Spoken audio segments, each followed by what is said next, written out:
Hey everyone, welcome to another episode of Successfully Educated. I'm Mr. Harris, and today we're going to be talking about note-taking. Now, note-taking is one of those skills that is very difficult to master, although it's not that hard to do. It's just difficult to master.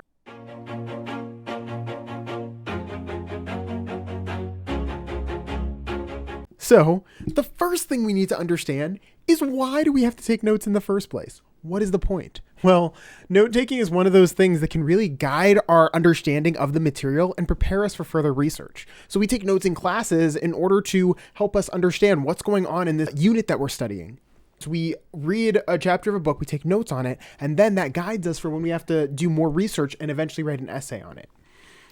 So these are some of the reasons why we take notes. It really is to help us understand the material better.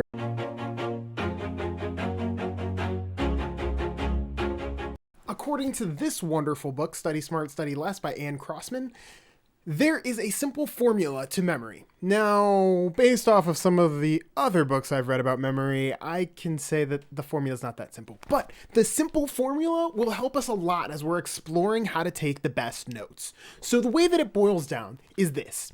Input plus output equals short-term memory. This is the stuff that only needs to stay in our brain for a short amount of time. For example, what did you have for lunch today? That's not going to matter in a couple of weeks, but it's something that gets locked into our short-term memory. So in order to boost that short-term memory, we don't simply just have the input, for example, packing the lunch. We have some sort of output like unpacking it and eating it. So that's going to put it in our short-term memory. Now, when it comes to taking notes, this is a simple form of putting something into short-term memory. Now, as you're learning about what makes a rhetorical device, you might take notes on it. Now, that's input and output. So that's going to put that into your short-term memory. But like I said, much like what you had for lunch that day, it's going to be gone soon.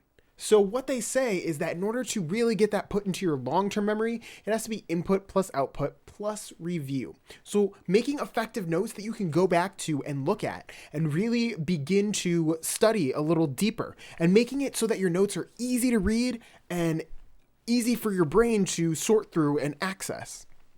Now that's going to look a little different for everyone, but there are some really good strategies for understanding how to approach this information. Now, the first thing that we really have to decide is, now that we know our formulas, how are we going to take our notes?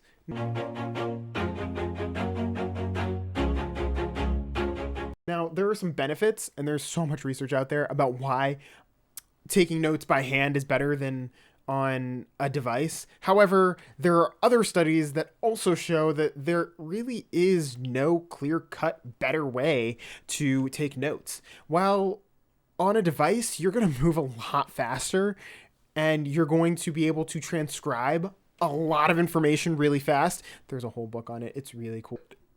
You can transcribe information like really, really fast. When you take notes by hand, you transcribe the information a lot slower. This is good because you're more likely to pull out the important pieces of information, and the act of handwriting it helps you commit it to memory. Now, there's a whole science on this, and there's really no one way that's better than another. Some strategies work better for some people, other strategies work better for other people. It all depends on what type of person you are and how you approach the material. So, what do you think? Do you think a device is better, or do you feel like a notebook is better for taking notes? Leave a comment down below. I'm very interested to hear what you think.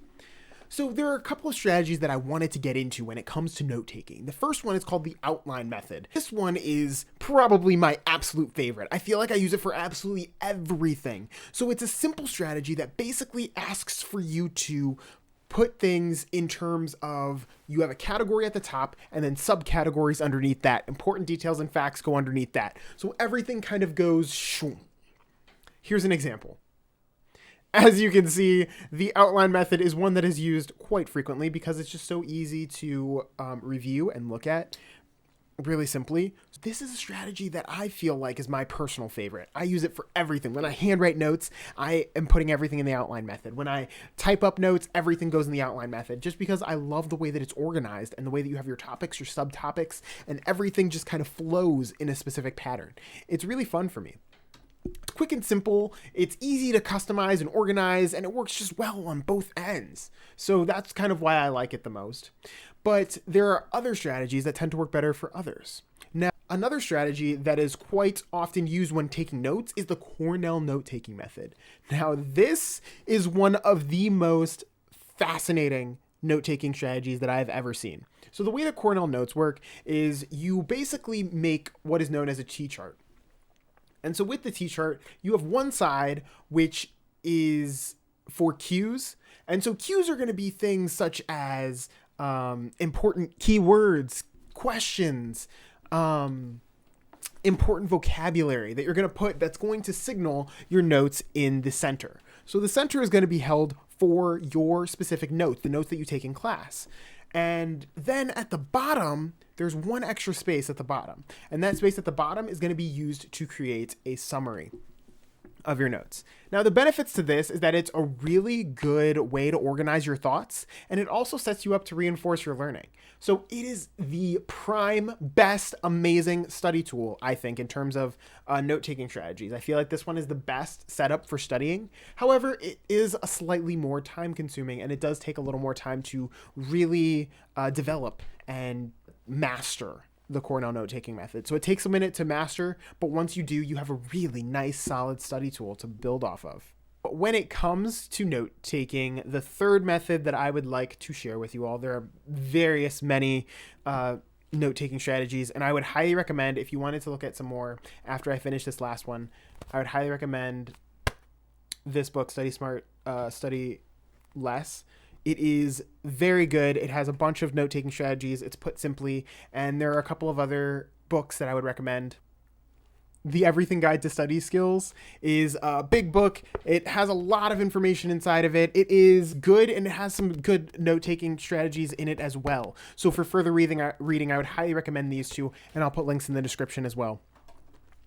So the last note-taking method that I really wanted to cover and go over is the mind mapping method. Now, the mind mapping method is probably the most abstract form of note-taking, and it involves one central idea, which you are going to put in the center of your page, and then you're going to branch off and talk about subtopics, which will branch even further into key ideas, details, and examples. Now, this one, once you see it, it does kind of look a bit of a mess.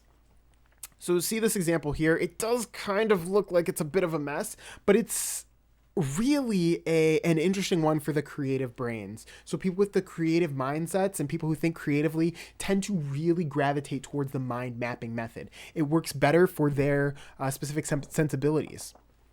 Color coding, you'll notice, is also a big part of the mind mapping method and the way that you are expressing what is going on in your brain. And it really is to reflect the brain. That's why it's called the mind mapping method, is because it reflects how the brain works. This method does tend to make some individuals uncomfortable, and I totally understand that. Like personally, I find the mind mapping method to look messy, and that's a struggle for me. It is a struggle for me when it looks messy. However, I will say that when I went back to kind of like use it as a study tool, I was able to retain so much more information from mind mapping than I was from the other methods. I found myself able to retain the information a little better.